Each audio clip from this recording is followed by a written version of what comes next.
Hello, my friends. This is life coach Mike Trugman, and welcome to an episode of Mike's Search for Meaning. I'm after some big questions. Why are we here? What makes a fulfilling life?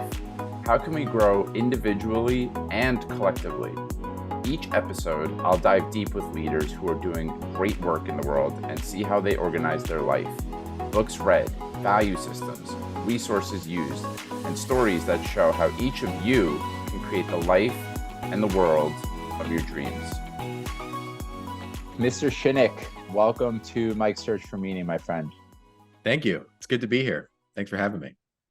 I'm excited to talk about the many things, especially leadership. And I always love to understand where people come from and what you were like as a child. I think that's a really interesting place to start these conversations. And so the first question I ask in pretty much every interview is, what was it like at your dinner table when you were growing up? Wow. Well, my dinner table was amazing. I'm the oldest. It was a family of five. I'm the oldest of three. I have two younger brothers. Their names are Drew and Zach. And I think my parents were very particular about creating the right conditions at dinner. We didn't have a TV. We made sure to have good, productive conversations about our day. And if we weren't in a good mood, they would always challenge us. And I think that sets a really good tone. And maybe that's where I started feeling some need to be a leader in my life. I mean, there were a few areas where that came into play, but as the oldest of three, I always felt the need to lead by example. So oftentimes I was trying to set the tone for what good behavior looked like at the dinner table, and also felt the need to sort of assist with my parents and their parenting journey and just help them in any way they could, because I somehow recognized at a young age that parenting is really difficult, that these are just two human beings that just decided to wing it and take care of these other people for the rest of their lives. And I mean, no one has the rule book for good parenting. And there's some things that you're just going to do well, and there's some areas you're going to make mistakes, but ultimately you just have to sort of figure things out. And anyway, that's how I looked at it, even as a kid. And so definitely felt the need to create the right example for my family and for my brothers. Hmm. That's a good insight that you have, man, about parenting. I laugh in recognition because, as we were just talking about, I have a 1 month old, and taking that leap is no joke. There isn't a rule book for parenting, and that's for sure. I have a newfound appreciation for parents and my parents. It's a really tough job, and it's really neat to hear that you were able to recognize that even from a young age. And I'm a fellow oldest child as well, so it's interesting. I never really thought about that in terms of leadership, that I have a younger sister and that my younger sister always looked up to me. But I think that another thing that really resonates about your story, at least as far as I know about your story, is that you were maybe reserved. I don't know if that's the word that you use, but you said shy and introverted, which I shared as a younger child. And I'm wondering what that was like for you in terms of someone who's interested in leadership. And I know I didn't feel like I was capable of being a good leader because I was shy and introverted. So what was it like to kind of hold the tension of those things?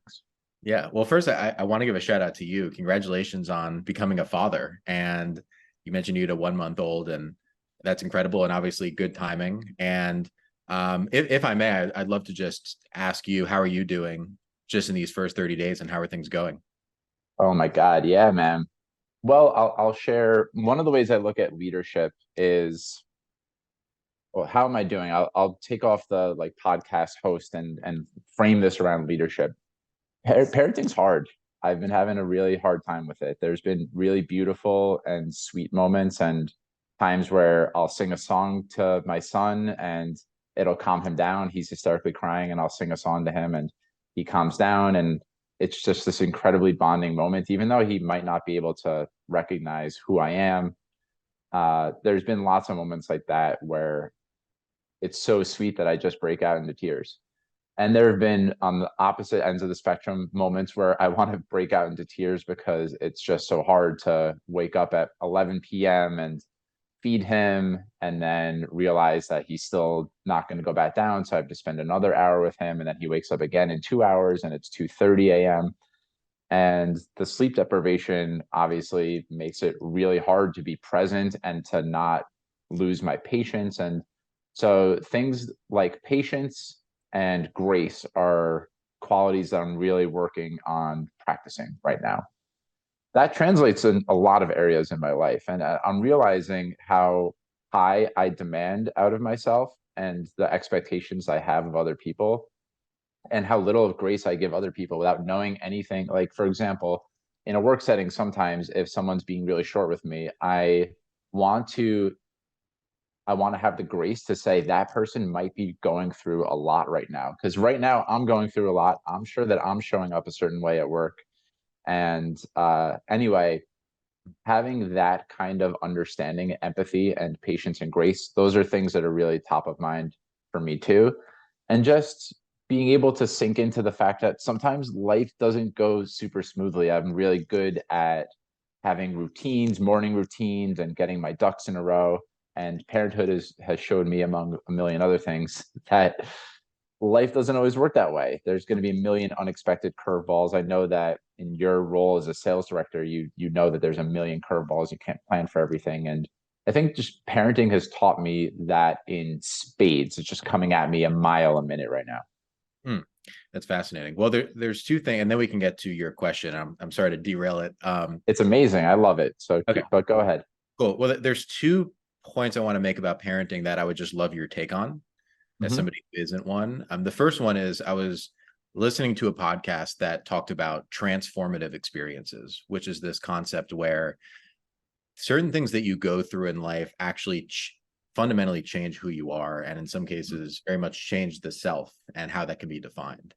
And parenting is very much one of those, because before you're a parent, all you can ever prioritize is you. And the number one most important thing in the world is the fulfillment, well-being, happiness, and protection of yourself. And you can't even conceptualize what how that can change until you become a parent, where all of those things around well-being and shelter, protection, and happiness shifts from the self to this other individual. And again, before that happens, you just cannot imagine what that could possibly look like and feel like. And now suddenly everything has changed and the focus doesn't become you. I'm just curious if that resonates with you at all. Yes, it resonates a lot. There's a lot that I could share about that. That's still something I'm really having a tough time letting go of. So I think, first of all, I'm going to do a solo episode, plug for myself. I'm going to do a solo episode about parenting and my journey so far next week. So that'll probably be the next episode after this one is released, where I will share full download of all of my thoughts on this. But one of the things, I don't know if your question was pointing to this, but there has definitely been a grief of the life that was beforehand. Hmm. And it's a multifaceted grief of the autonomy that I had in my life and how I could be so self-absorbed, and not in a bad way, in a way that I was just focused on the self, like you were pointing to. There's grief around the relationship that was before my partner and I were just husband and wife, and now we're parents. So there's been a loss of freedom there, and uh, a different type of intimacy so far in the first month, where when it's just me and her, it's a totally different experience. Yeah, so there is, I think, as a transformative experience, like you pointed to, happens like parenting. It doesn't have to be parenting, but in my life right now it is. Sometimes there is a loss and a grief that happens because of how transformative the experience is. And in a lot of ways, I'm still going through that, even with mundane, simple things like I want to have my cup of coffee without a baby screaming in my face 2 minutes later. There's lots of day-to-day moments that are really pushing me to my edge around, Mike, your life isn't just yours anymore. You can't only think about yourself. Your life is now much bigger than that. You're raising this little helpless sweet newborn baby, and that has been an incredibly transformative experience, full of many other things different than loss too. I mean, like I pointed to, there's a lot of sweetness in there and love, but What was the other thought that you wanted Yeah. to pick my brain on here? Yeah. Well, thanks for the insight on that. The second one is in psychology, there's the concept that we judge people based on their behavior and we judge ourselves based on our intentions. And I Mm, think when people become parents, what I would assume is that when you become a parent, that becomes more pronounced, right? Because you have this entire world.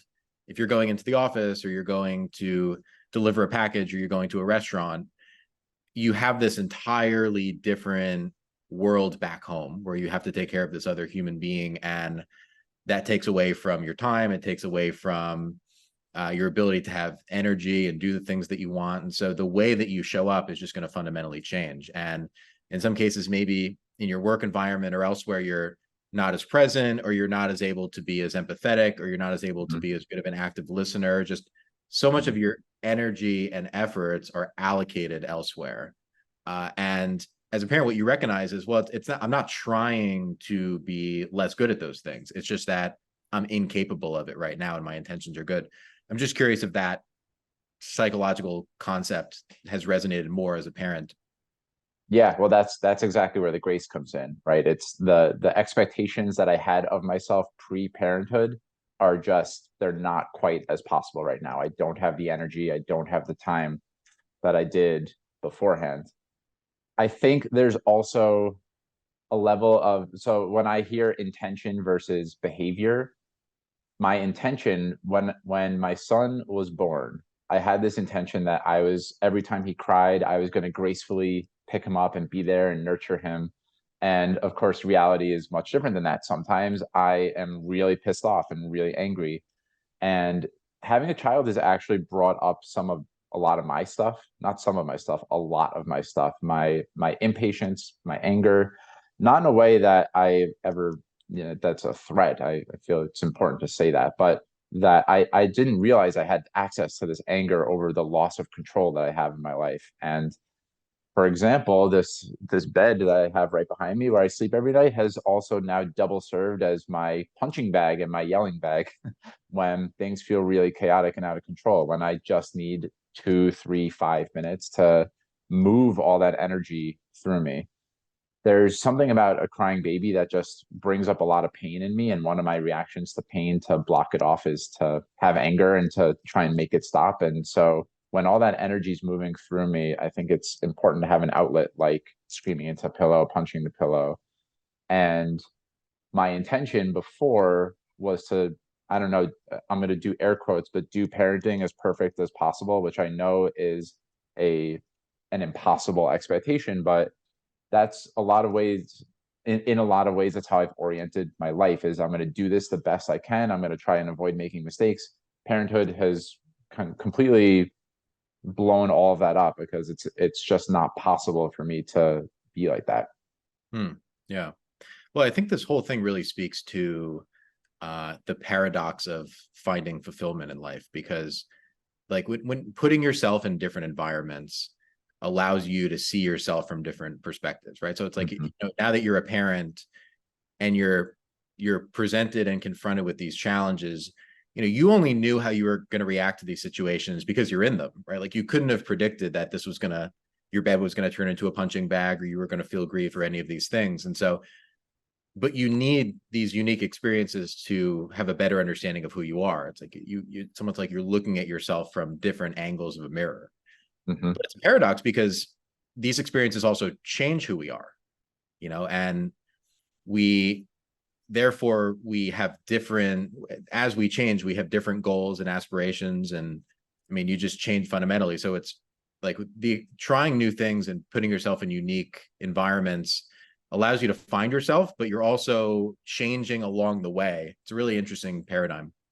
Well, that's in a lot of ways, that's how I look at development. It's this interesting paradox of you're becoming more of yourself and you're also letting go of a lot of the things that kind of weren't working beforehand, right? So in a lot of ways, development is I feel like a totally transformed and changed person, but I also feel more like the person I've always really, truly, deeply been inside.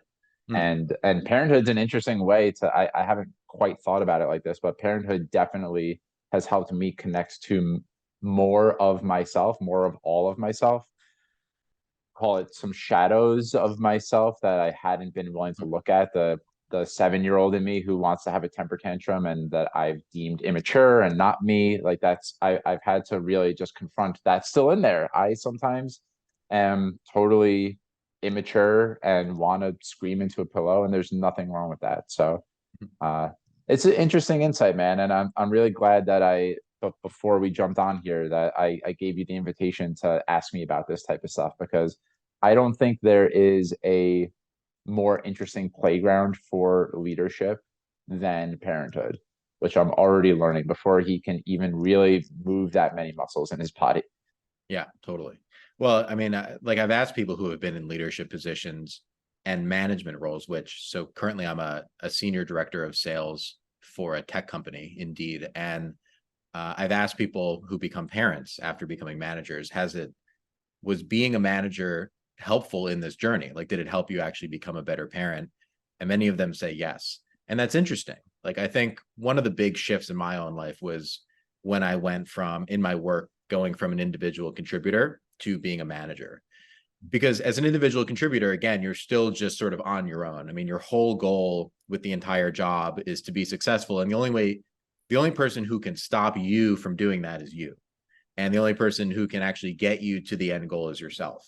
And you're going to have people and resources and mentors along the way, but ultimately you're fully accountable and you're the only person in the driver's seat. That totally shifts when you become a manager. And that's something that I always tell people who might be interested in management or leadership in a professional setting, which is you have to depend on other people for your success. And you can create and initiate the right processes and systems of accountability to ensure that people are doing the right things. But ultimately, it's going to be up to them to actually do it. And what you tend to find is that you tend to really understand or comprehend people at a very unique and different level when you become a manager. You really get to see their good side and you get to see their bad side, and you get to see things that you just didn't realize you would see. And a lot of things just sort of take you by surprise. And, one of the things I've also just come to recognize is that, I mean, people generally think they're doing the best that they can do at any given moment, and I think the people who are good leaders, whether they have the title or not, have this fundamental assumption or presumption that people are always trying to do the right thing, mainly. Do you believe that? That is something that I deeply believe to be true. Like there's a quote that is attributed to Einstein, but I have the thought or feeling that it's probably not Albert Einstein, but said the most important choice that you can make in your life is whether you live in a friendly or hostile universe. And I do believe we live in a friendly universe and that people are always doing their best. I try my best to assume positive intent. Is that something that you believe in? Yeah. Well, I think it checks out evolutionarily because one, we were human beings who where there were these there were these species bigger than us, scarier than us that could kill us. We were in the jungle as apes, and there were, these elephants and lions and things in the Sahara. And that's why tribes became a thing, because we're like, well, I can't take on these things by myself. Like, do you want to join my tribe? And we'll try and take on, here's a stick. And so I think joining a tribe, right? So I think we were incentivized to make decisions for the betterment of a group and to make decisions that would benefit ourselves. One, so we don't get eaten, but two is that we had this recognition that people relied on us in these tribes. And so I think that has made its way to modern day, where I think people generally want to do things that are best for them. And they generally want to do the best things for other people. And it gets tricky. Like, even things that don't seem like they have good intent, even things that are done with bad intentions, usually are done because of some insecurity or some underlying reason that is causing that negative intent, right? So if somebody, if you have somebody who's just constantly uh, throwing insults your way or saying something negative about you, right? It's oftentimes coming from a place where they don't feel good about themselves, right? And it's not that they don't want to feel good about themselves, right? It's not that they want to be negative in front of you, right? It's that they don't have the tools and they're not in the headspace to be capable of that, right? And it's not to Hmm. say that we shouldn't place blame and help those types of people get better, but it is to say that oftentimes if the conditions were different, that type of person would want to have good intentions and in fact would. Hmm. So I want to backtrack a little bit because I we're already exploring such fun terrain, but I think it's really fascinating to understand this kind of mixture of maybe innately being drawn to certain things, but also the way that you've worked at being the person that you are today. And I know, which is the original question before we got into parenthood, and I'm grateful that we did parenthood, but I wanna parse through a little bit about how you've arrived at where you are today. And I know that you have, with things like public speaking, worked very intentionally on cultivating a growth mindset and saying, I don't have the skill yet, but I know that it's possible to have that skill. Yeah. And as someone who was shy and introverted, there's a few curiosities, but I'm curious if you felt that you couldn't be quite as good of a leader, which I think I don't think that you need. Actually, I know that you don't need to be outgoing and extroverted to be an incredible leader. I think that many of the best leaders can be very reserved and introverted. But did that feel limiting to you? And when did you start to take action on having a growth mindset and acquiring new skills? It took me a really long time to understand that the way that I wasn't the way I always had to be. Hmm. Yeah. Well, I was always shy. And so I think that was definitely the starting point where I remember saying to my mom when I was 7 years old, I'm not going to say hi to somebody in the hallway unless they say hi to me. And actually, I don't remember that. She told me I said that. And yeah, so there was something about initiating conversation or speaking my mind or talking out of turn that I think was scary to me.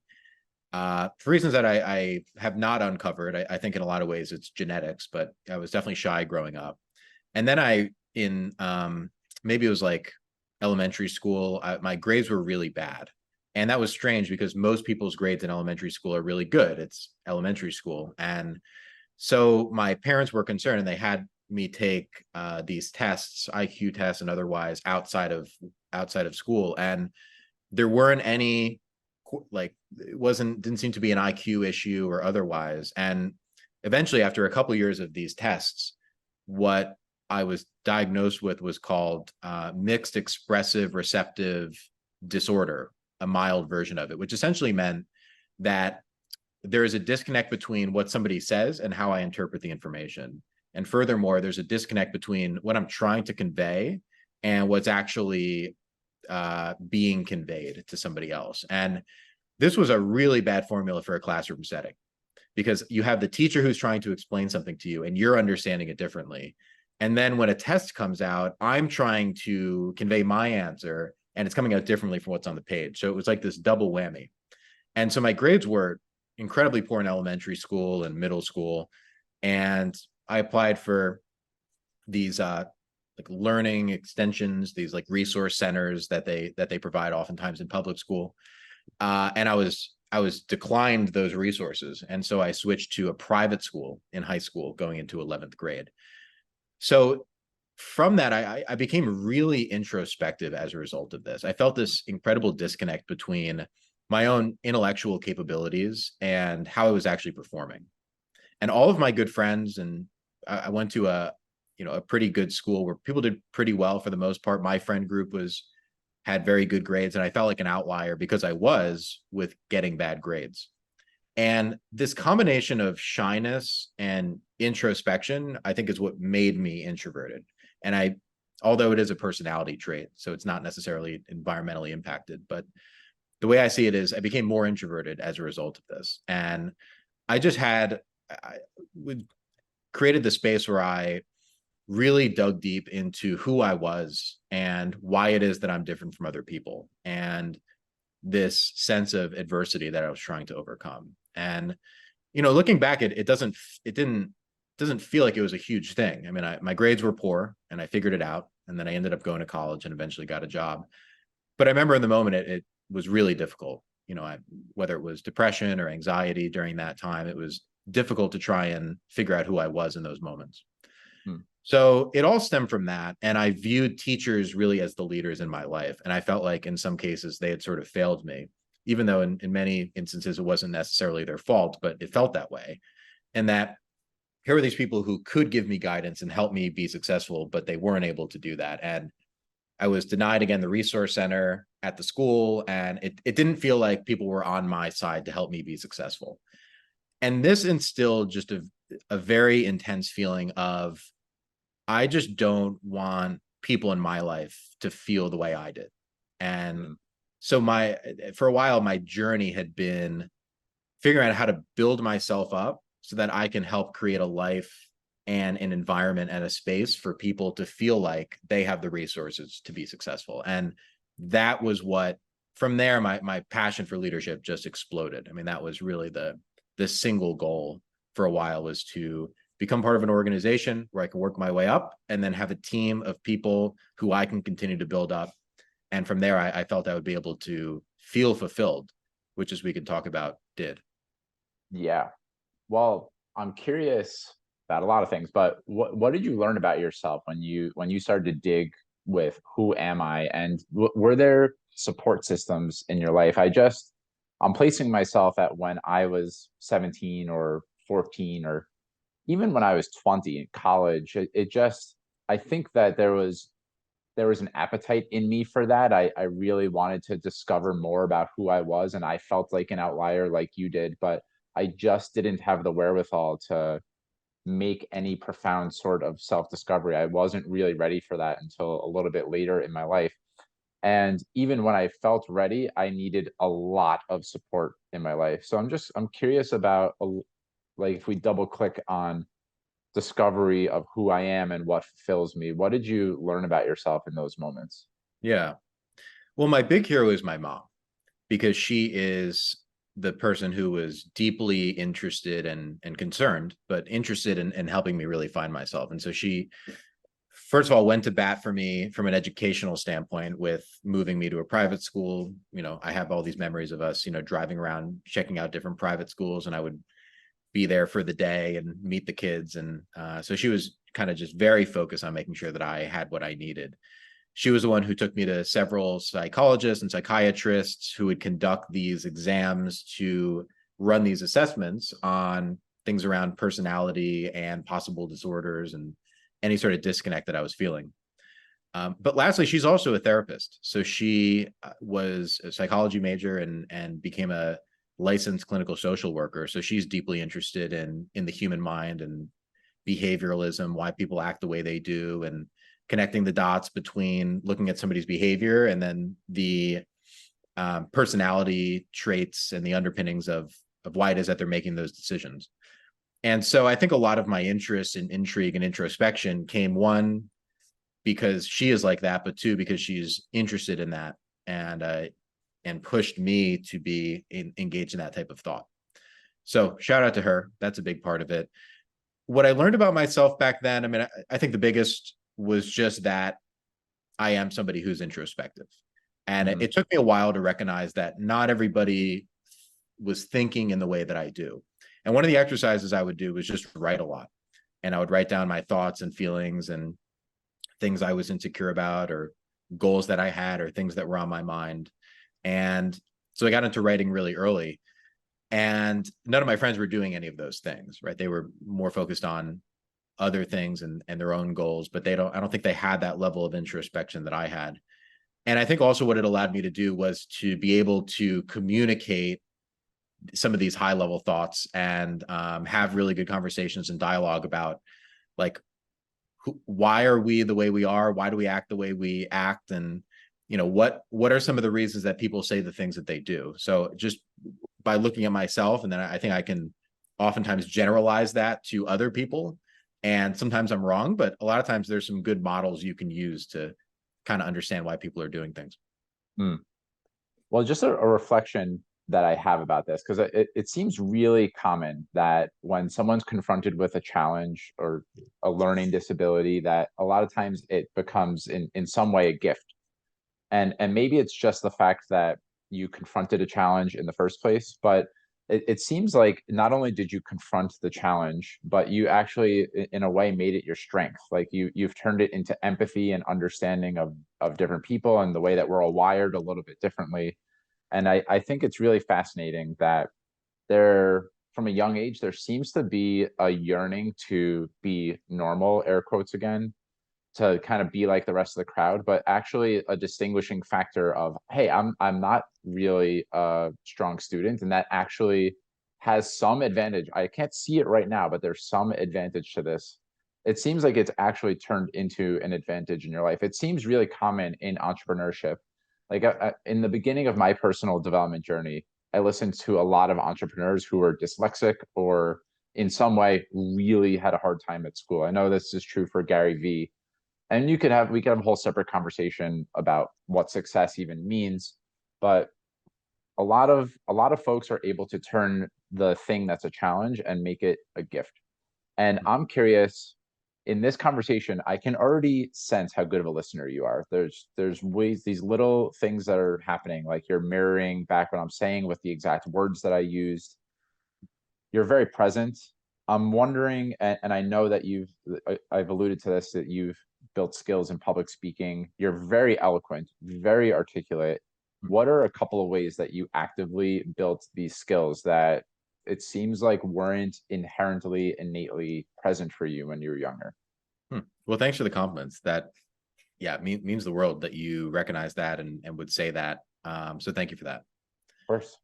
Well, backing up a little bit, I think that's just the best approach to take when it comes to challenges, right? Because I mean, everyone has challenges and their own perceptions of their challenges, right? So, I have these sets of challenges, but somebody else has a separate set. So I think a lot of times we have the wrong mindset around this, where people just want the problem to go away. Mm-hmm. I think that's the mainstream opinion of problems is once I get past this problem that I have in my life, then I'll be good to go. Right. Until of course the next problem comes around. And they're like, all right, well, it's just 3 more weeks until this really stressful presentation. Now in late October after this presentation, then I'll be coasting.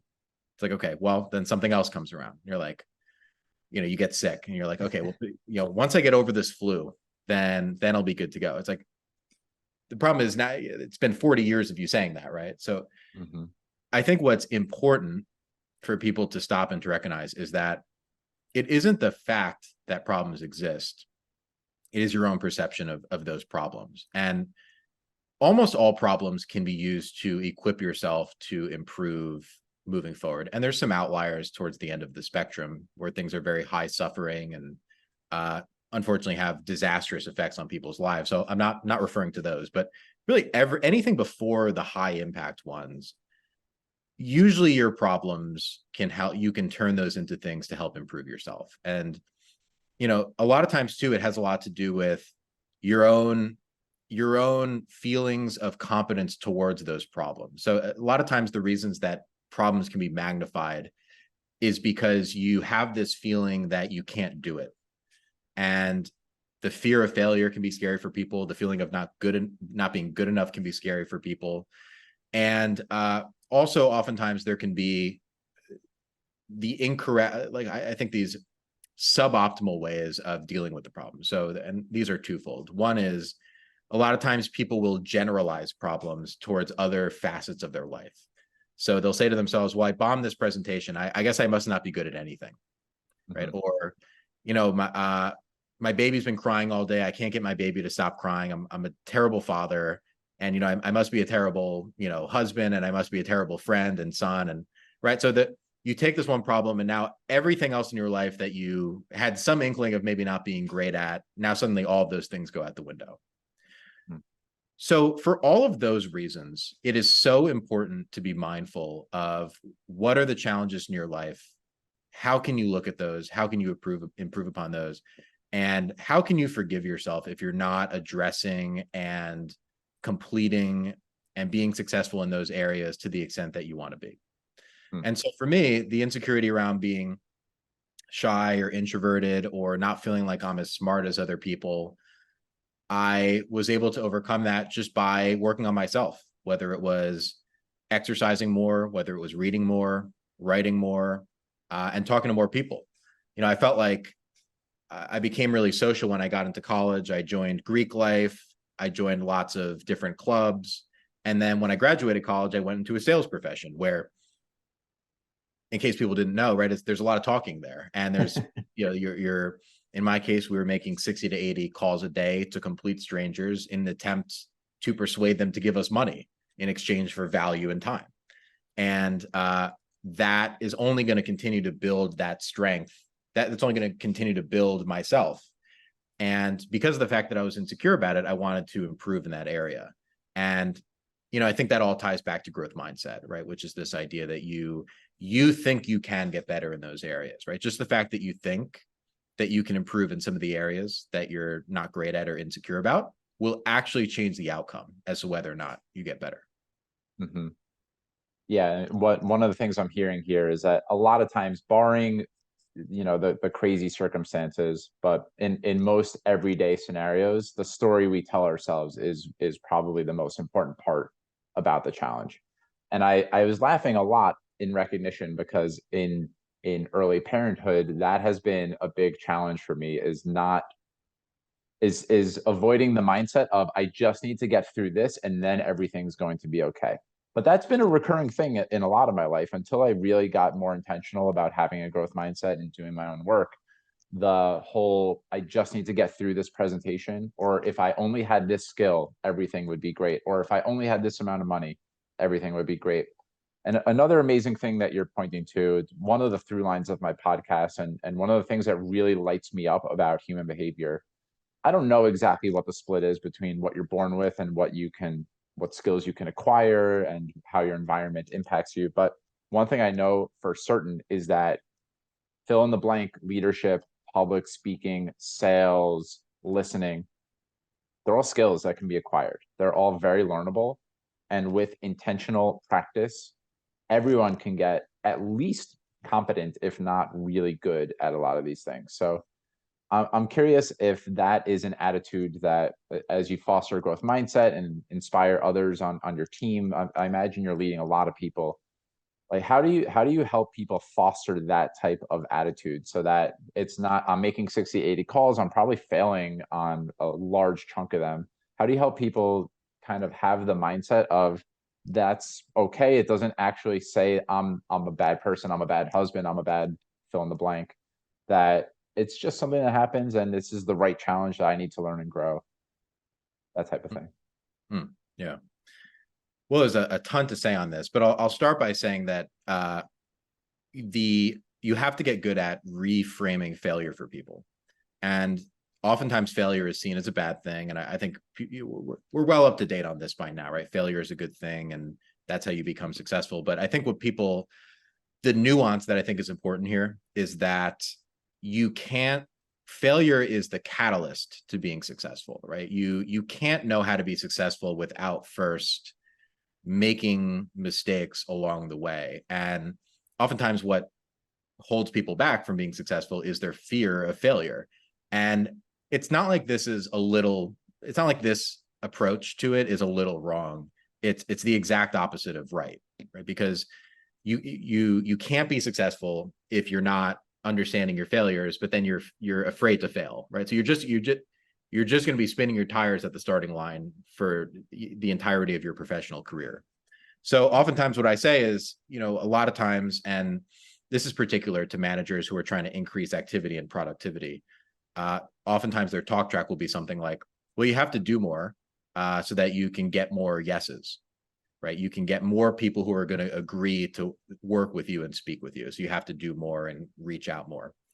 But it's the opposite, right? You need to reach out to more people so that more people say no, so that you can learn why they said no, so that next time you reach out to somebody, you can do things differently so they say yes. And that little piece is oftentimes missed, I think, in the communication between leadership and it sounds like we're talking about professional settings now, between leadership and the employees. And I think second thing is it's important to create a link between the work that employees are doing every day and the skills that those are developing that will yield good results in the long run. So recognizing that what you're doing day to day is not confined to the work that you're doing day to day. So the obvious example for me is going to be sales. Yes, let's say, so back in 2017, I was in sales on the floor and I was making 80 calls a day. Yes, I want to make 80 calls a day so I can get people on the phone and get more sales. But calling 80 people a day also ensures that you get better at failure, and it allows you to be more resilient, and it allows you to become more persuasive because you're getting creative with different talk tracks and ways of communicating. It also allows you to become more of a chameleon because you're calling people of different sexes and ethnicities and backgrounds and personality types and geographic locations and cultural differences. You're getting a different idea of how different people communicate, right? So you can become more of a chameleon and you can match their style better. All of those are skills that are applicable when you leave the office. And all of those skills are applicable when you move on to your next job. And good leaders are connecting the dots between the work that the employees are doing every day and the implications of those skills in the long run and in their next job. And everybody wants to be successful in their professional career, right? You want to be financially free. You want to be able to support people, your family and friends financially. You want to be able to get to a place where you have the time to do the things that you want in your life. And you want people to look up to you and be inspired by you. And you want to have influence that has a positive impact on the people around you and on society. Usually people will agree that in an ideal world, those are things that they have. And so managers should be incentivized to help employees understand that the work that they're doing here will help them get to the next role. And if the employee doesn't feel that way, then it's possible they're not in the right role, in which case the leader's job is to help them understand what it is that they want out of a job. Mm-hmm. But what the key difference here is, just to maybe tie a bow on this, is decent to good leaders are good at helping employees do the job well. But great to excellent leaders help employees do the job well and set themselves up for future jobs by ensuring that they're developing a skill set that will make them good once they move. Mm-hmm. Mm-hmm. And put another way, I've heard before that good leaders are really good at getting the results and helping other people get results, and great leaders empower other great leaders, right? It's that you are in a lot of ways creating other leaders, people who don't need to be watched over, who develop their own autonomy, own way of doing things. But man, there's so many directions that we can go, Ross. I think psychological safety is such an important underpinning of what fosters really healthy development. And a lot of times, what allows someone's risk appetite and fear of failure appetite to be enhanced or increased is knowing that there's some sense of psychological safety. And this is something that you put down as a topic that matters to you. It's something that's very important to me.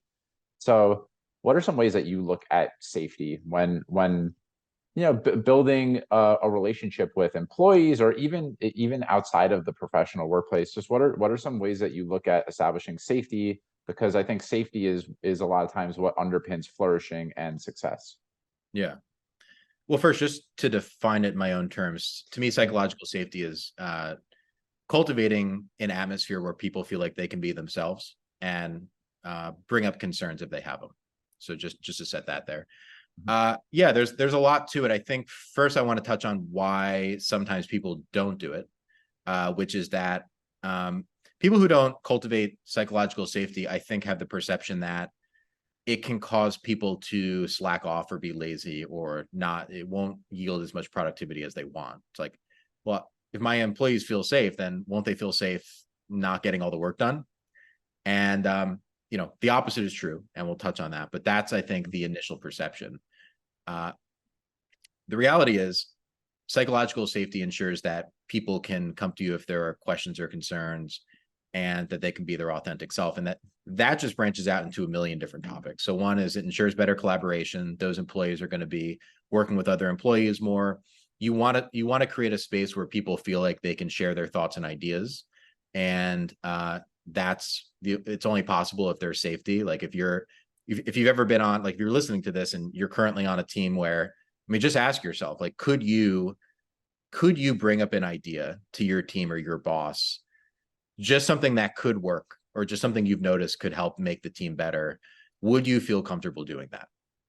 And if the answer is yes, there probably is psychological safety there. And if the answer is no, there probably isn't. And, I learned about psychological safety from my first boss, this guy, Michael, and he was my sales director in New York. And anytime I brought up an idea to him, he would bring it in front of the team and he would have me present it and go through all of these ideas. And sometimes he wouldn't even spot check it. He would just have me like speak to these things because he Mm. trusted that I could bring good ideas to the team. And, he did that for other people on the team as well. But it allowed me to be my true self. And it gave me approval that you are allowed to challenge the process and you are allowed to think of unique and new ideas that you think could help us get to the end goal more effectively or more efficiently. And I knew from that point on that I wanted to be able to cultivate psychological safety. The other misconception about safety that I think is worth noting is sometimes leaders have the perception that it's all positive vibes. Like safety is all about like, hey, you can succeed, you can fail, but it's all good over here. That's not psychological safety. In fact, a lot of times good leaders who cultivate psychological safety are really hard on their people.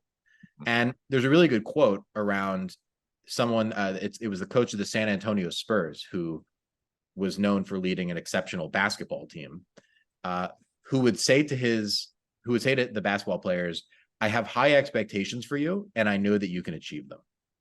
And to me, that summarizes psychological safety so perfectly, which is that, look, it's going to be challenging. And if there's something that you're not doing the right way, I'm going to call you out on it. And I'm always here to support you and give you the right resources that you need to succeed. But I will hold you accountable to the right things. And success in this role means that you are doing XYZ things and you are able to achieve these goals. And it's in your best interest to do well at this job. And if there's any time where you're going down a path where it's going to lead to anything but success, you're going to hear from me about it. And it's this feeling that this person has got you and this person is genuinely here for the team and isn't afraid to give the right feedback when it's necessary. So that to me is the second piece of the misconception around it. It's not, everybody out in a field holding hands talking about how great, right, doing team bonding activities. It can be tough. It can be tough, but the team feels challenged in all the right ways and they want to be there. And so, one of the ways that I mean, there's a couple ways that I cultivate it just to tie Yeah, the bow on this, but like one of the main ones is active listening, as you've talked about, that like even if somebody is saying something that doesn't make sense or isn't the right way, I'm going to hear you in full and I'm going to ask you questions to help you better understand if your idea is going to be useful or not. And then the second one is just a good balance between positive reinforcement and negative reinforcement. So the positive reinforcement being really specific about the compliment or the reinforcement that you're giving. So not just good job on this project, but particularly saying, hey, when you gave this presentation, one thing I really liked was how on slide 3, you really slowed down and you gave emphasis on the really important parts. And I think when you did that, the audience and the employees really started to pay a lot more attention. And that's something that I think you should continue to do because you do a really good job of that. And it's just that the specificity of it is usually the game changer for people in understanding what they're doing well. So anyway, I could go on about this for another 3 hours, but let's stop there. Yeah, well, I'm noticing the desire in me to put into practice what you just said, and I was thinking, Ross, I really appreciated when about 6 minutes into this conversation, you asked me about parenting and how that ties to leadership and how you really set the table for a really wonderful conversation to emerge. I really appreciated that about you. So I'm sitting with the specificity of positive reinforcement there.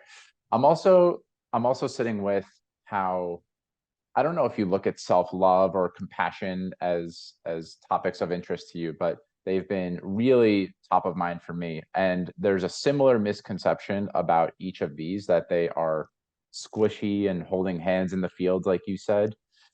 And a lot of times self-love is actually just allowing, paradoxically, it's allowing the dark parts of you to be there and saying that's okay too. And that's what I'm hearing with psychological safety is it's not just rah rah, everything's good, we avoid having the hard conversations. It's quite the opposite. It's actually from a place of love, from a place of positive intent. I'm going to share the thoughts, feelings, reactions that I have. But what underpins that is that this is a space of love, really. It doesn't have to, you don't have to use that word if that sounds too squishy, but it's I want the absolute best for you and I want you to succeed, and here's how I'm seeing it. So it's not avoiding hard conversations, it's actually just creating space for the hard conversation to happen without it being criticism, blame, contempt, criticism, like things like that. So Well, from it is. here, there's a couple of other things that I'm really drawn to about your story. And I know that you've had a mindfulness practice. This is another thing, meditation, mindfulness, that I think gets, I don't know, misunderstood for sure, that meditation is simply go into a cave or go into a quiet area, feet crossed on a chair. It's all positive thoughts. Everything's peaceful.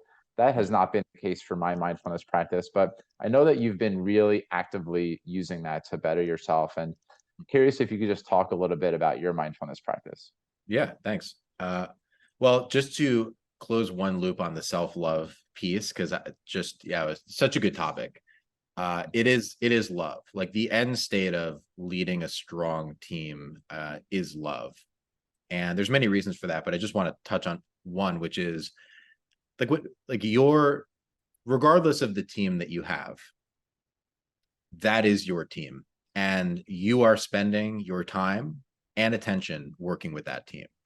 And when we look back on our lives, we're going to care not only about how successful we were, how much money we made, what we accomplished, but also the time we spent and who we did it with. And you want to come to terms with the fact that every day you are working with that particular team, with those particular people, with the goal of helping each other get better. And that's a beautiful thing, right? And just as a concept, teams are a beautiful thing, right? A lot of people operate in the world doing things solo, and that has its advantages too. But I mean, there are real benefits to teams that not everybody has access to. And so that's just worth the gratitude there, as well. Mm-hmm. So anyway, so let me pivot now to meditation, which I think you can connect some dots there. But meditation, that was my new 2021 New Year's resolution. And it came off the back of one, just being interested in that, in being mindful. But two was I was experiencing really bad anxiety at the time, bad generalized anxiety, where I would go through these waves where I like genuinely didn't feel like myself, where I felt like I was almost taking a back seat of my own life.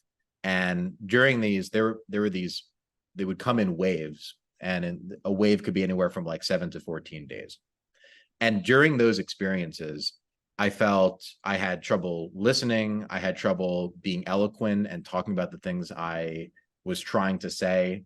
Word retrieval was really difficult. And I became sensitive to things like even caffeine would impact the anxiety, and alcohol and things like that. And it was really a frustrating and difficult experience to go through those waves of anxiety, because I just didn't feel like myself. And it was exacerbated because I was in a sales job.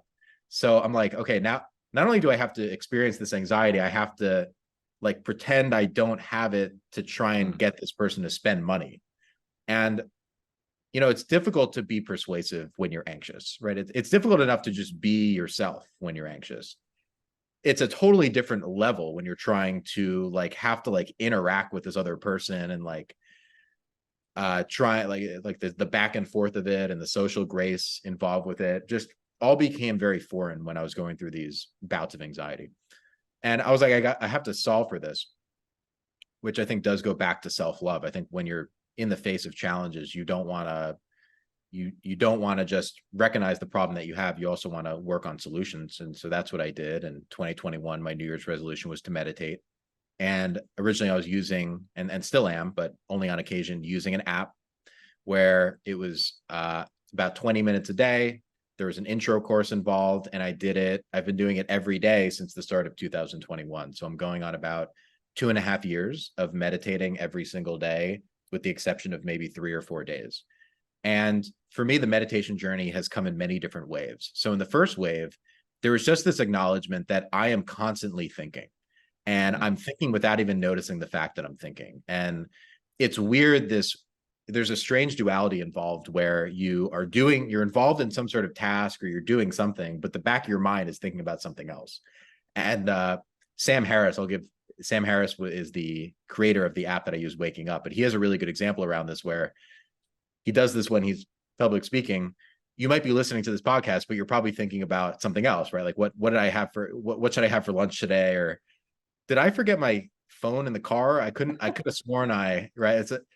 But it's so strange that the human mind can do that. You can be listening to me, whatever amount percentage you're paying attention to this, but you're also in the back of your mind thinking about something else. For good or for bad, that's the first thing I noticed, was that just the fact that that happens. And to me, I thought that was fascinating. And what I recognized was that I'm just not being fully present in my life, where even when I'm spending time with good friends and family or working on an important project, I wasn't giving it my full attention. And therefore, I was doing a disservice to those things. And so from there, it helped me realize that being present is, if not one of the most important things, the most important thing, because all you really have is your ability to pay attention at any given time. You know, like people say that time is the most important resource. I would say right up there with time is attention. Your ability to, I mean, whatever you're paying attention to right now is literally your life.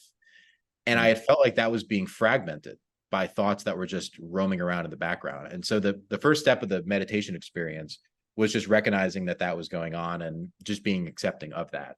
And I think this plays to one of the comments you made around, it's not just allowing positive thoughts and rejecting negative thoughts.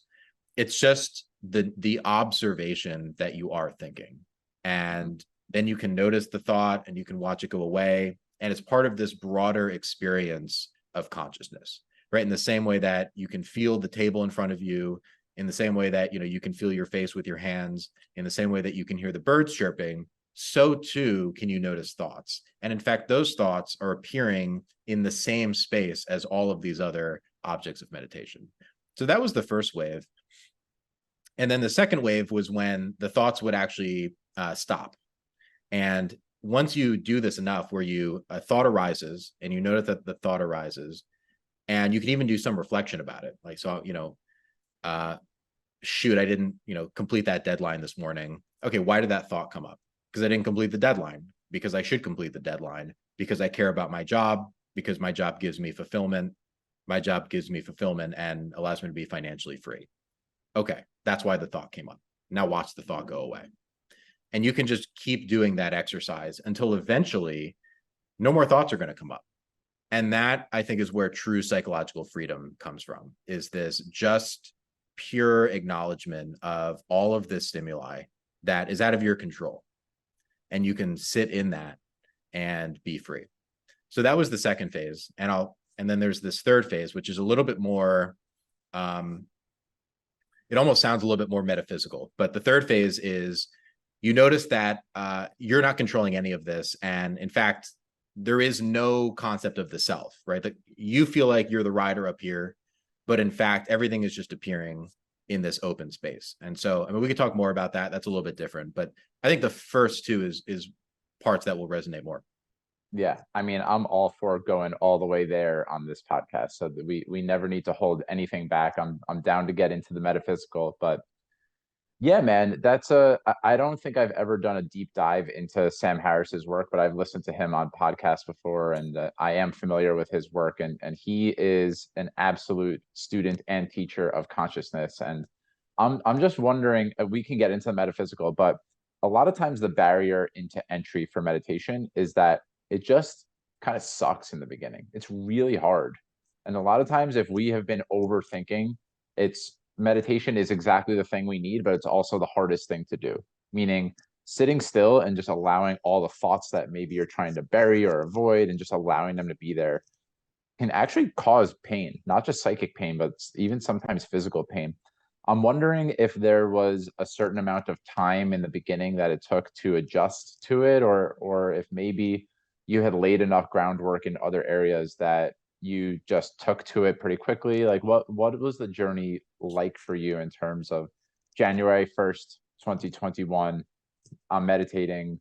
Uh 3 weeks in, it started to feel like I was making progress. So what was it like for you? Well, I think I have trouble giving advice for people who just blindly want to get into meditation. And I don't mean blindly in that they don't have any reason for it, but they they heard it could be good for relieving anxiety or helping with stress or helping with their negative thoughts. And so they figured they'd give it a try. Um, for me, it was really difficult anxiety. It almost it felt like I was at my wit's end in a way. Like I was trying everything I could to relieve the anxiety that I was experiencing. Like I would go through times where I wouldn't drink or do other things, or I tried being very social and always going out as a way to relieve it. I tried being a hermit and never going out to try and relieve it.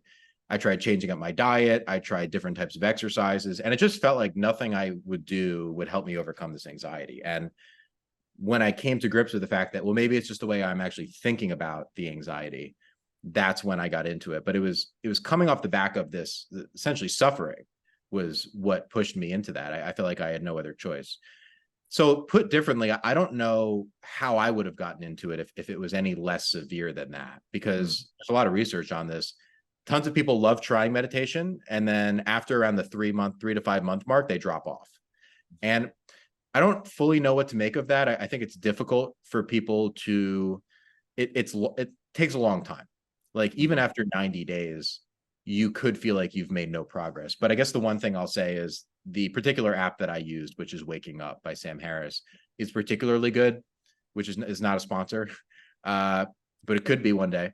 No, it because there's this whole intro course involved. So it's like day one, you listen to this one, and then day two, you listen to this session, day three, as opposed to I think some of the other apps, you're just in it and you gotta. But it's very Sam is very mindful about the steps that he's taking you on, and not to introduce some of the advanced concepts early on. So I think the ramp up is a lot better on that particular app than some of the other competitor apps that are out there. So that's the main thing to say about it. But the second thing is, I think it's important to change what you want out of it. So if you're trying to get into meditation, you want to change what you want out of it. And you want to change it from think about the reason that you're going into meditation, and then now just drop all expectation that that's actually going to work. Because meditation actually isn't meant to do anything, right? It's actually just meant to help you acknowledge things that are already there. And it didn't, I mean, mindful, like meditation didn't help me necessarily relieve my anxiety. Meditation helped me recognize what my anxiety was from a physiological perspective so that I could better notice it and come to peace with it. And by coming to peace with it, it was relieved. So it's almost this indirect method of achieving some of those goals of inner peace. Yeah. That's so important, man. That's exactly what it is. It's not this blissful state that you're seeking. It's actually just making space for what's already happening inside of you. And what happens when we make space for what's already happening inside of us is that we can feel it to completion or think it to completion. And then that's what you were talking about. I have the thought. Let's trace where the thought roots from. Okay, this is pointing me to work is really fulfilling, and that's why I'm feeling really anxious. And with enough practice over time, I don't know exactly how long it takes, but with enough practice, you can start to get more adept at creating these states where the thoughts really do quiet down and you're really just tapped into that feeling of possibility or abundance or whatever you want to call it, feeling one with the universe. Hmm. So I think it's a really beautiful invitation for folks to really, what I'm hearing is let go of the control that you think you have with meditation and just sit still with some kind of guidance for 10, 15, 20 minutes a day. And if you're patient enough, then the results really start to happen over time. Exactly. Yeah, I'll add two things there. One is it's not as much helping you feel as though there's things that you're just noticing. It's noticing the reality that you actually don't have any control over Mhm. what's going on in your environment, right? Anything that you see or hear or touch or feel or think just appears, right? There is no evidence that any of these things are in your control.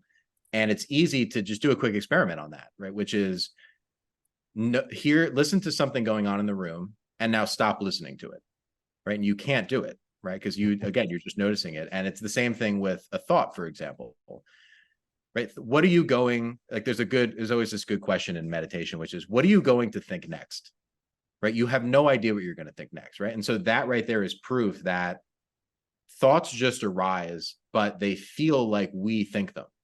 And the more you can separate yourself from the thoughts that arise, the more that will yield psychological freedom, because then you don't become your thoughts, right? And you can adjust and alter the relationship that you have with them. And this is really good for back to our previous conversation, our previous topic around love and self-love and self-forgiveness and fear of failure, which is thoughts don't thoughts have meaning to the insofar as you give them meaning.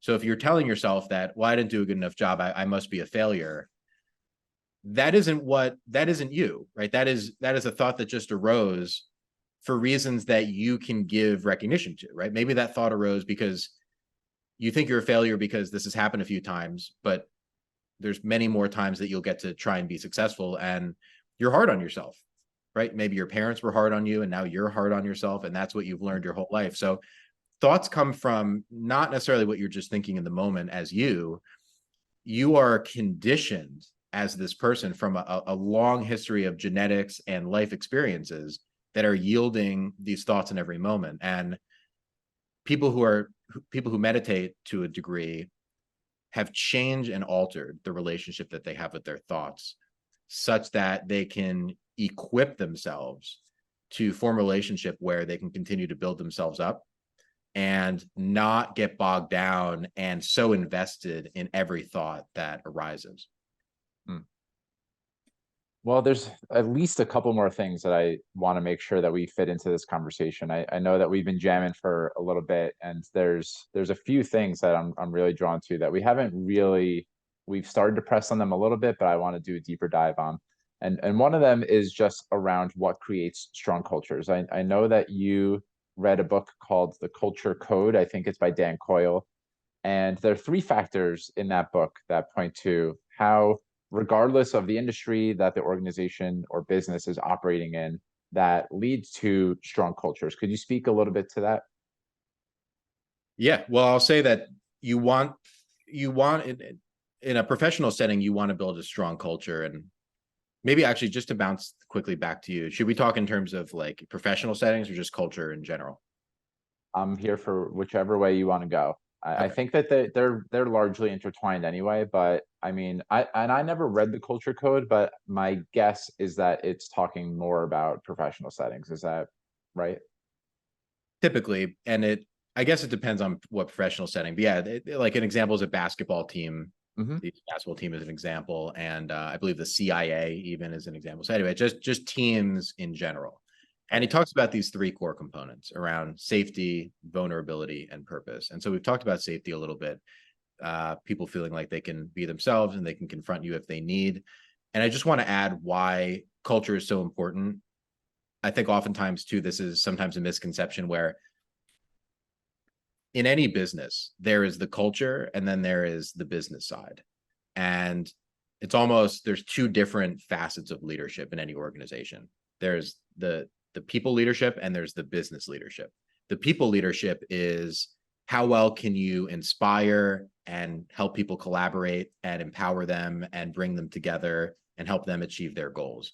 The business side is how can you meet your company KPIs and whatever key objectives that the company is asking you as a leader to fulfill, that they're using to evaluate your success. Now, Mm. oftentimes leaders confuse which ones to prioritize first, right? Oftentimes leaders will choose to prioritize the business side of things as a priority, And then they say to themselves that the people and the culture piece will follow. And it makes sense on paper because that's what the company is asking for. If you're not meeting the KPIs and key company objectives, then soon you'll be at a different company. So obviously, it would be easy to think that you want to focus on those more. In reality, you want to prioritize the people side. And the reason for that is twofold. One is you're not the one actually doing any of the work. So if you're not building them up and helping build and cultivate the right team setting, then they're not even going to be able to fulfill the company objectives and KPIs. And the second one is the KPIs in many ways will follow if you can inspire people to want to work for you and to create an environment where the job is fulfilling.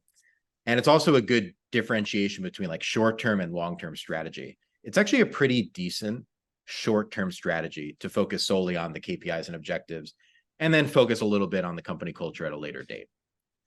But in the long run, from a retention standpoint, from a job fulfillment standpoint, you want to create teams that want to be there and want to work for you and feel like they are becoming better versions of themselves as a result of coming into work every day.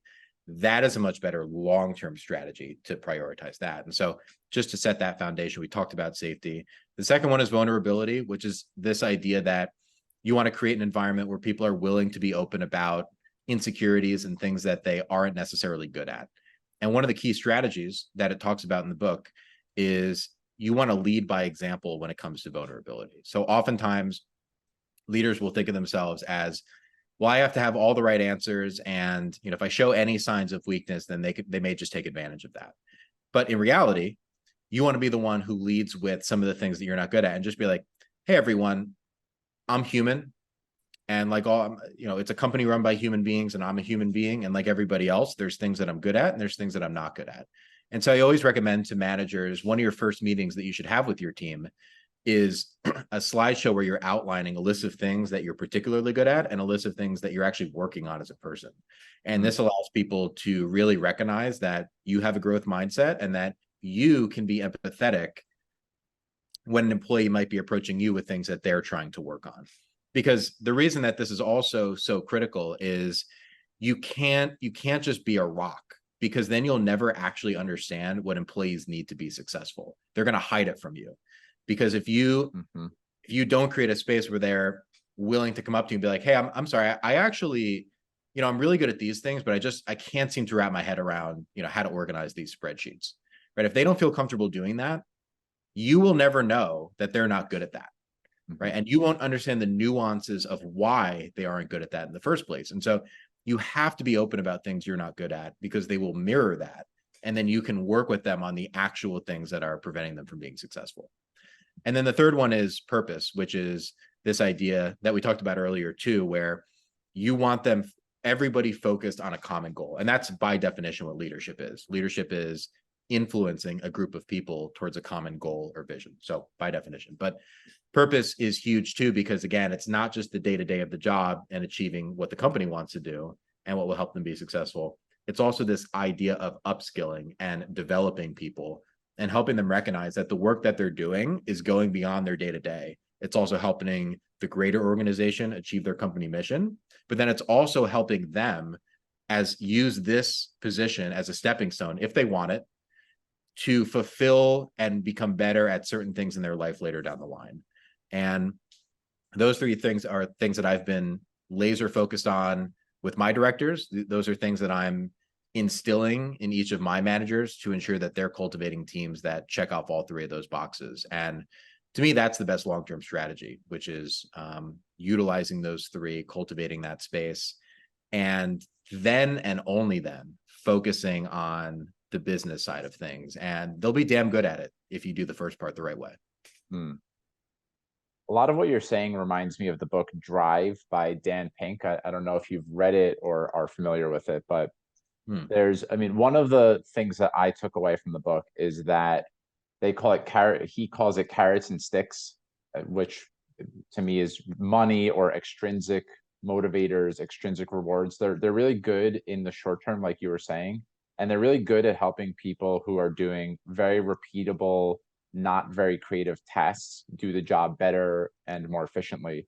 but they become not as useful when more creativity is needed. And there's this really powerful illustration and example in the book where I forget the number of participants, we'll call it 100 participants, are asked to take a box of matches and hang them. It's like a candle, a box of matches, and the box, and they need to hang all of them on the wall. But they're not given a hammer or nails or anything like that.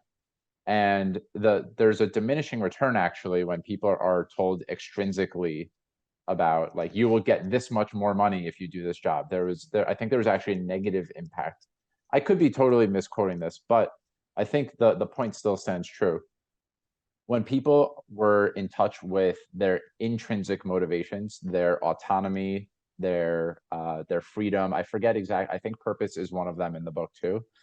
Then they are more able to do creative tasks well, and that's ultimately what differentiates a company anyway. It's not being able to do the repeatable tasks really well, which money can help motivate.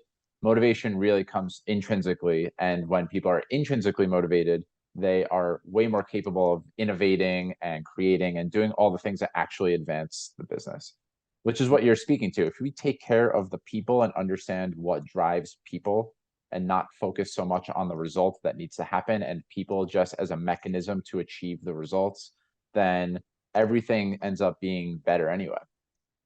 Yeah, well, interestingly, just to connect those, people usually think that this is you have to sacrifice the focus on the business side to achieve this, when in reality it is identical to focusing on the business side of things, right? You, by helping people become intrinsically motivated, they will do the best possible job that they can do. And then all of the numbers and all of the objectives and OKRs are going to look good. And it doesn't always, the problem too is that you don't launch the ship right away. Like you're not getting to the moon as fast as if you're just, we have to be amazing at these 4 or 5 things, get there.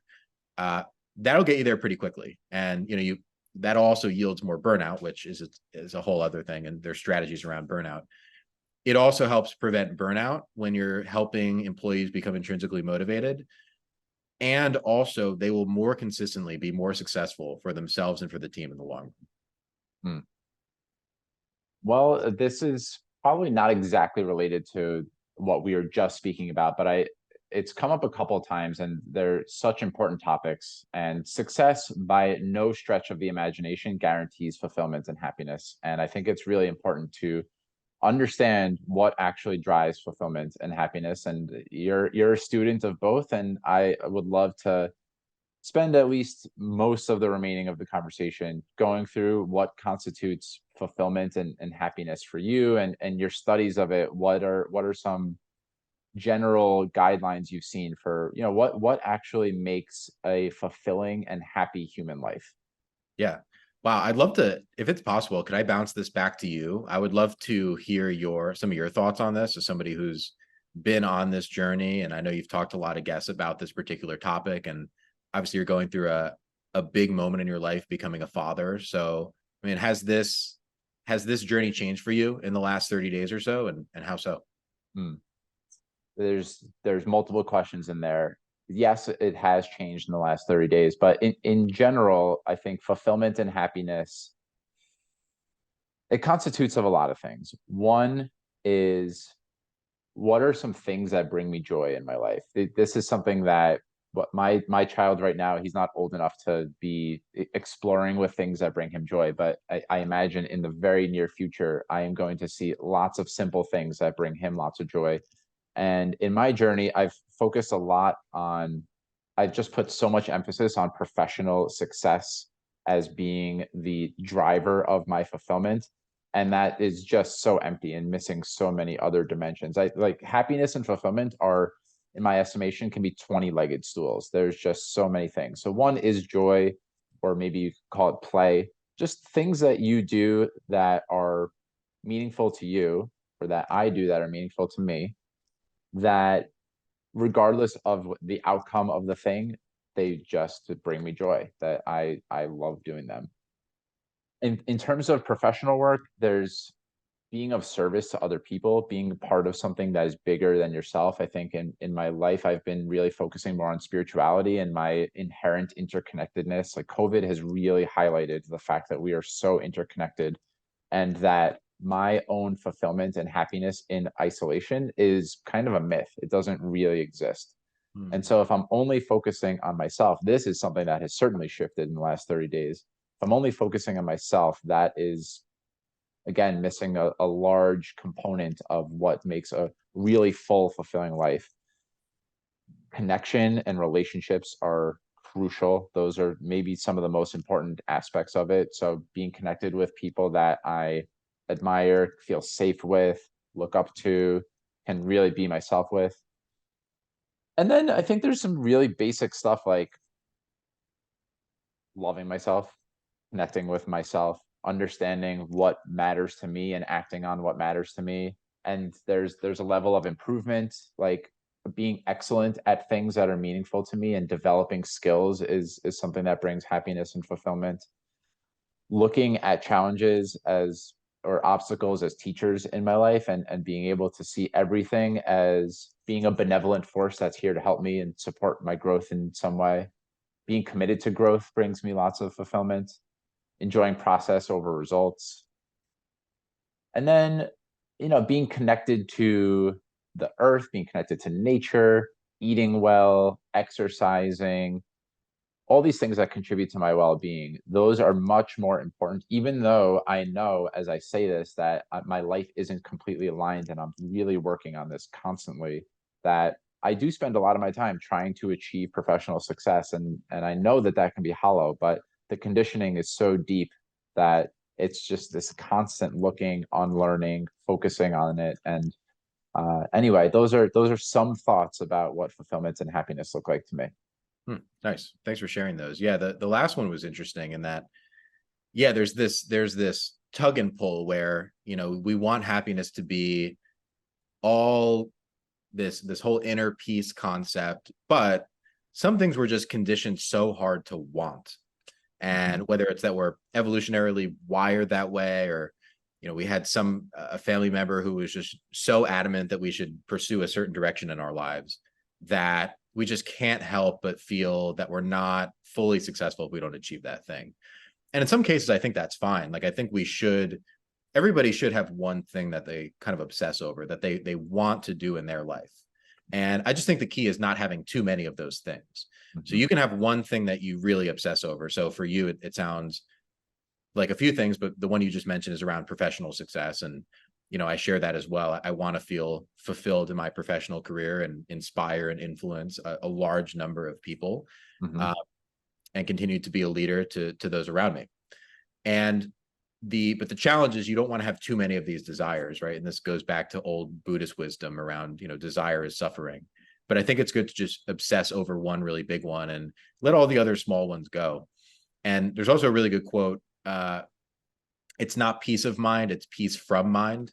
And it goes back to this idea of being very mindful. And a lot of times, happiness doesn't necessarily come from the things that you achieve. It comes from your ability to have gratitude in any given moment and to truly be Mhm. in the moment. And yeah, there's a little bit of a paradox there between that and wanting to achieve something. But I mean, we're hardwired to achieve things. We're human beings. We've gone through evolution, and we tend to compare ourselves to others who have achieved things, and maybe we want that too. There's some things that are hard to undo, but also you want to recognize that for yourself. Like, what are the things that help you be fulfilled? Is it to be financially free? Is it to retire early? Is it to start a family? Is it to travel a lot? Pick your thing, obsess over that thing, and then do the things that need to be done to get there. And the journey of getting there, I think, can be broken down in a couple ways too. The first one is you want to create what I call artificial suffering, which is that you want to often do things that tend to be a little bit more challenging. And, I read this somewhere that if you're deciding between two things to do in the future, choose the one that's more difficult in the short term. So an example of this might be, I want to, I'm debating whether, the weekend's coming up. I'm debating whether I want to go to the gym before I go to dinner, or if I want to just, watch a movie and eat junk food. And both are great. Like both are probably good. Like eating the junk food will make me feel relaxed and like I'm in my comfort zone, and one of them is going to the gym. You typically want to choose the one that's harder.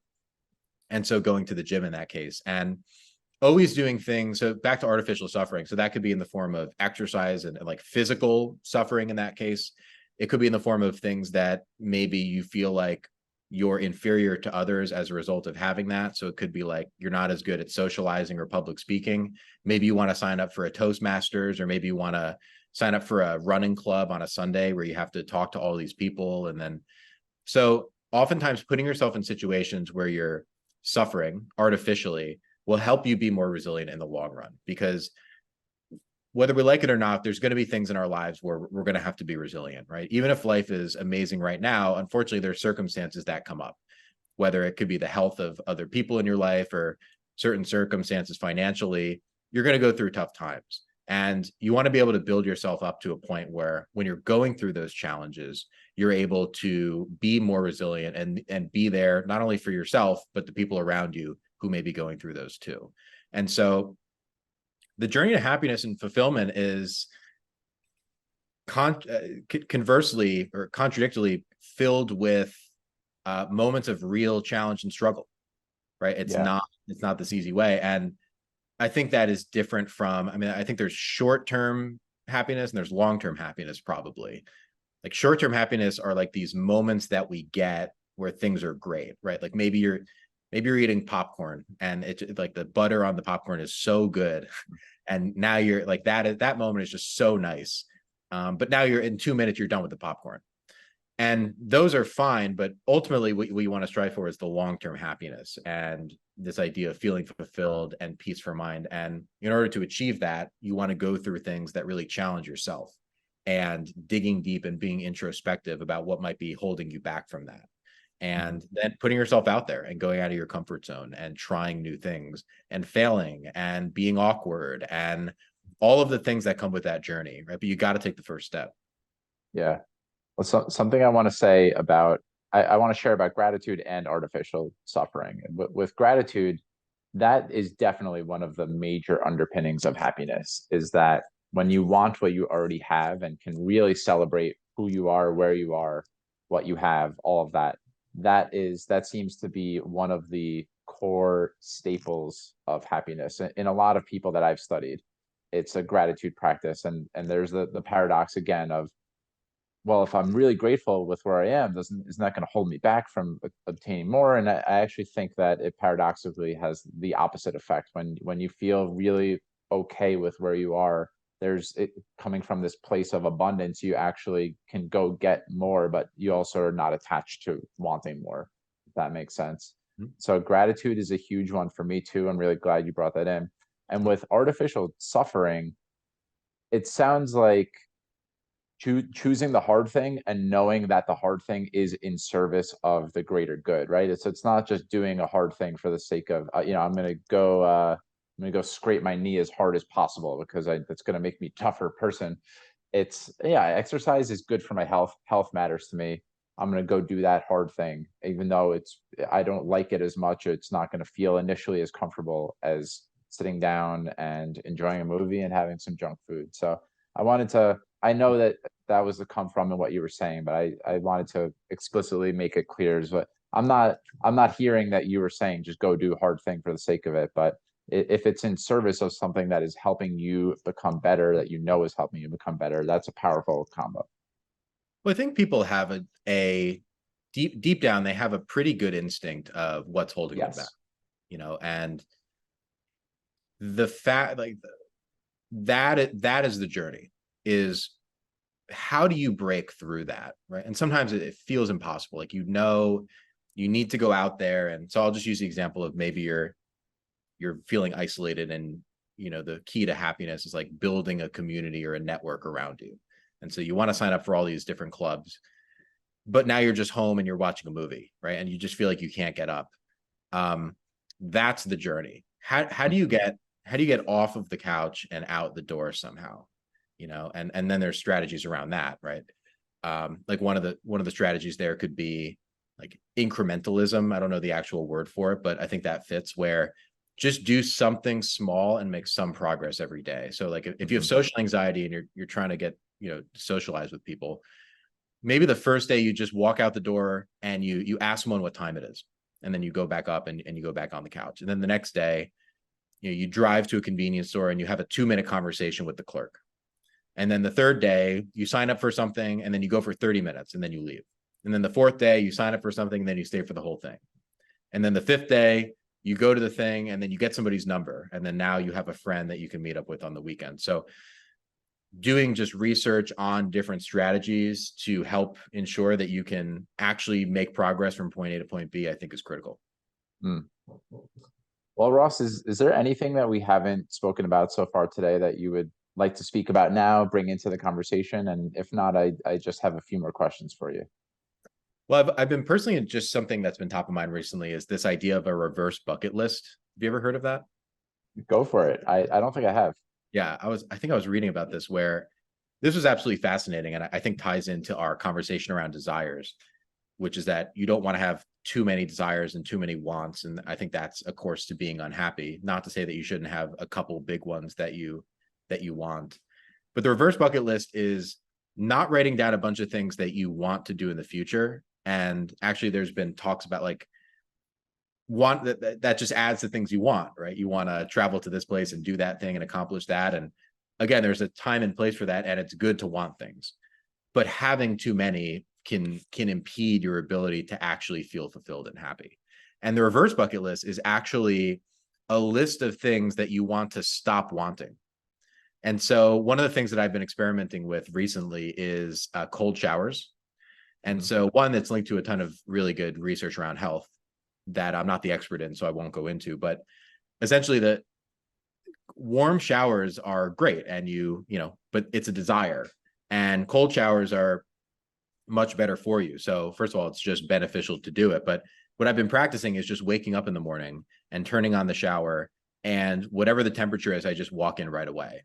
And this ties in well with mindfulness too, because nothing bad is going to happen if you walk into a cold shower, right? You're going to shiver for a couple seconds and think to yourself, this is brutal, but it's not going to kill you and it's not going to injure you. And it's going to feel like physical suffering for a couple seconds. And in some cases it is, but that is a perfect experiment to run. It's one less thing that you're going to need in the future, and it's linked to health benefits. And it'll probably save you some time in the day waiting for it to get warm. And obviously, just a pretty simple example there, but always finding small things that you realize that you want in your day and slowly and surely eliminating those. And that'll allow you to focus more exclusively on the things that you know are important in your life. I love that, man. And as someone who does cold showers every morning, that makes me feel good. In some ways, I've already backed into a tiny reverse bucket list. So I love that concept. And yeah, I just have a couple more questions that I typically ask at the back end of the interviews that would love to pick your brain on. And you started to speak about how, as a leader, you model where you are. These weren't the words that you used, but essentially where you're unfinished, where you're working on an edge, you're working on some area of yourself. And so, what's an area that you're really focused on right now in terms of your own improvement and development? Yeah. Well, the big thing for me is the is emotional leadership. That's always a journey that I've been on, where you have leaders that can be very emphatic and can be very versatile in terms of how they're addressing a room or how they're presenting themselves. And for me, I've always felt pretty siloed in terms of the tone I'm using and how I'm coming across. And some feedback that people have given to me in my past is that I can be monotone or like I can't change my inflection as well as some other people. And that can be impeding if I'm trying to get across an important point or I'm trying to empathize with somebody who's going through a tough time. And I've gotten much better at it and something that I'm always focused on. And so I've been reading about that quite a bit as well. And just, I want to be a leader where anybody feels like they can come to me if they're struggling with something or they want advice on something. And I think we can create a space where like the goals are important and being successful in the role is important, but also the human connection that we're all at the end of the day spending our time together doing this and trying to ensure each other's success. And I have to be the one setting that tone. And I don't know if I always do that. So Hmm. I'm certainly working on that. Beautiful, man. Well, thank you for sharing. Thanks for all the shares that you've had in this episode. It's been really meaningful for me. Yeah. What's an ordinary everyday moment that brings you great joy?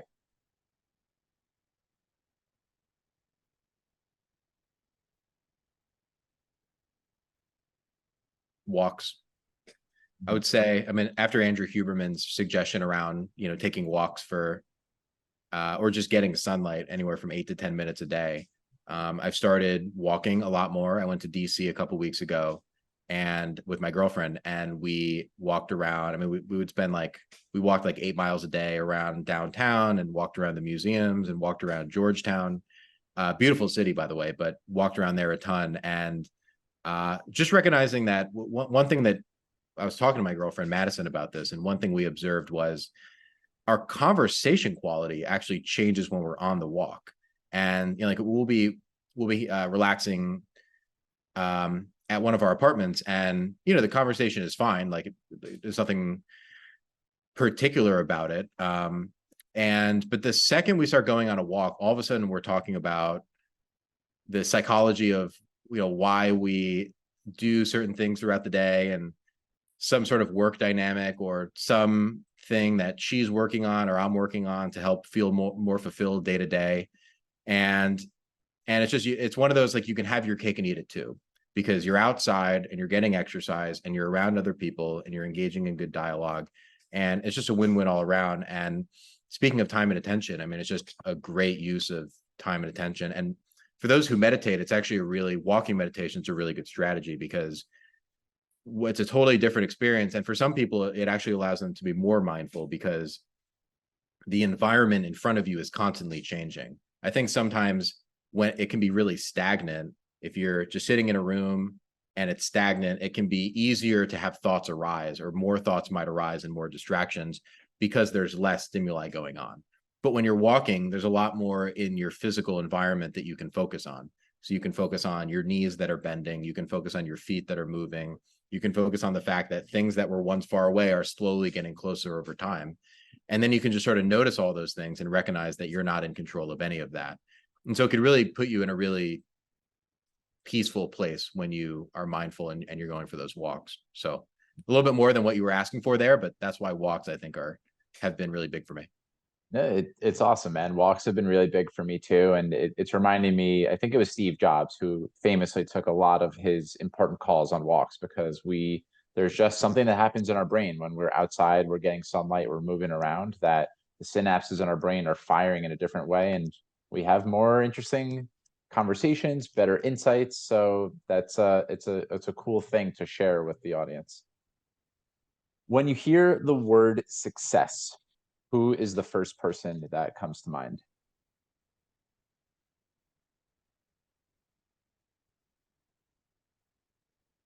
Hmm.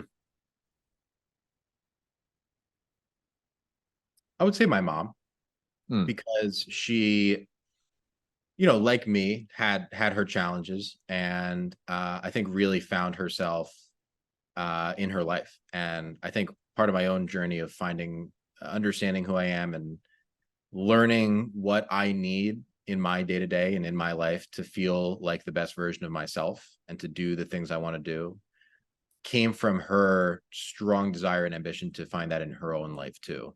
And I think watching her lead by example in that way was very inspiring. Hmm. Well, shout out to Mrs. Schinik. Yeah. She's clearly she raised a good boy, and she's had a really strong impact on your life. So two more easy questions. Well, one's an easy one, one's probably not so easy. Where can folks connect with you? I know you have a LinkedIn. Is that really where you'd invite folks to connect with you? Yeah. LinkedIn's the best way. Okay.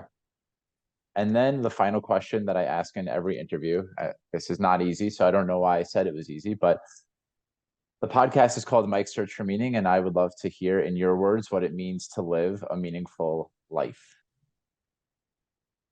To live a meaningful life is to recognize all of the amazing things that you already have, and to give more of your time and attention to recognizing those things, and further being more conscious and aware of areas in your life that are detracting from you and what's important in your life, and understanding the power of saying no to things, Mm. and the power of understanding the tectonic plates that are priorities, and recognizing that what may have once been a priority may no longer, and to consistently put yourself first in a way that paradoxically will help other people too.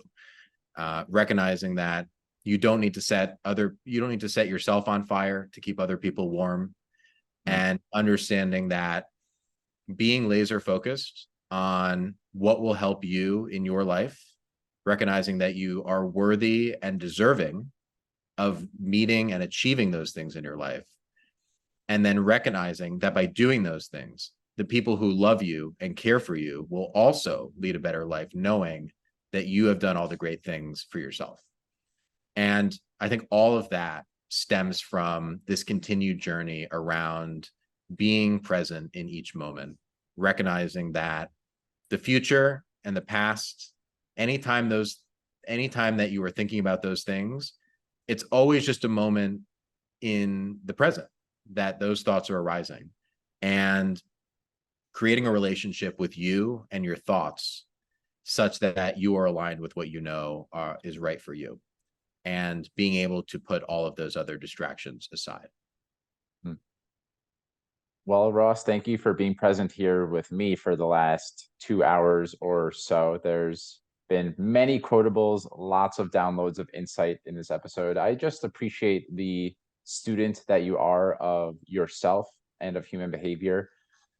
Your team at Indeed is very fortunate to have you. I think that that's probably something that they're grateful for in their life, is that they have you organizing their team, creating psychological safety, really focused on how you can inspire what's best for them, focusing on the people and not just the business results that need to happen. And I'm really grateful that Jeremy connected us. We have so many different directions we could have continued to go in this, but you seem like a philosopher, a student of psychology, someone who's just deeply curious about what it means to be alive. And I certainly share that with you. It was so evident in this conversation. I really had a great time and just appreciate you being here with me. Yeah, and thank you, and shout out to you, and shout out to Jeremy for connecting us. And I've been a fan of the podcast, and your ability to actively listen and lead by example there, to bring up really interesting conversations, and also just do your due diligence and research. I think, this conversation would have been nothing without, the time and dedication that you put in. So I really appreciate it. Hmm. Thank you very much. And to everyone who is tuned in, thank you so much for listening. I hope that you have a wonderful rest of your day or evening. Take good care and lots of love. Thank you so much for taking time out of your day to listen to Mike's Search for Meaning. If you enjoyed it, please subscribe, share this episode with your friends, and leave a review. I look forward to seeing you next time, my friends. And until then, stay safe, stay well, and keep living with purpose. Peace.